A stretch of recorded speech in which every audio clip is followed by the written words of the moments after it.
What can one see during a day in Moscow? Is it possible to get to know the city in such a short time? Actually, one day is not enough to even see the whole collection of the famous Tretyakov Gallery. Hundreds of other museums, theaters, historical places, beautiful parks and squares are worth seeing too. But our time is precious. The best-known sites of Moscow, the Red Square, Alexander's Gardens, the Street of Arbat, the Bolshoi Theatre, are luckily quite close to each other and can be seen in the course of a walking tour. Let's have a look at the map. I suggest we start our walk at the Street of Arbat. It has no traffic now, but it used to. I mean the old Arbat. The new Arbat is modern, huge, and humming with all kinds of city noises. But the old Arbat is a sweet corner of the capital. It's been the street of artists and arts of all kinds. Bars, restaurants, souvenir shops and stalls fill the both sides of it. The biggest souvenir here is the Princess Turandot from Carla Goss's tale. She sits on her throne next to Vakhtangov Theatre, that she has a special meaning to. From the Arbat, we can walk to Alexander's Gardens. Actually, we can go by metro, but the walk is not too long really. The gardens are a great place to rest. Both Muscovites and tourists sit on benches here and stroll between flower beds. The gardens have some historical sites too.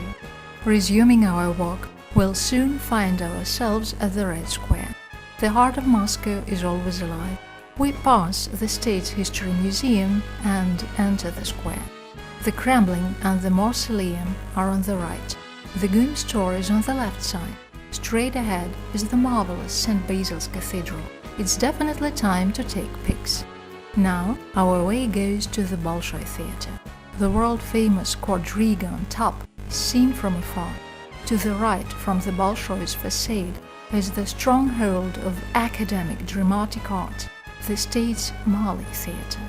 Even if you aren't tired of walking yet, which is unlikely, you shouldn't miss a chance to see the Moscow Metro. Some stations are sites by themselves, especially older ones that look like underground palaces. Let's get to the Sparrow Hills then. Is it the highest point about the city anyway? The station of Sparrow Hills is unusual, being one of very few built on the surface. To reach the highest point, you'd have to walk uphill to the State University of Moscow. It's quite an exercise, but the opening view is worth it. The whole area of the Sparrow Hills has been much used for jogging, biking and roller skating. Walking around is nice.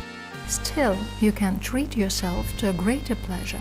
Hydrofoil boats cruise about this part of the Moskva River all summer long. Snacks and drinks are served there too.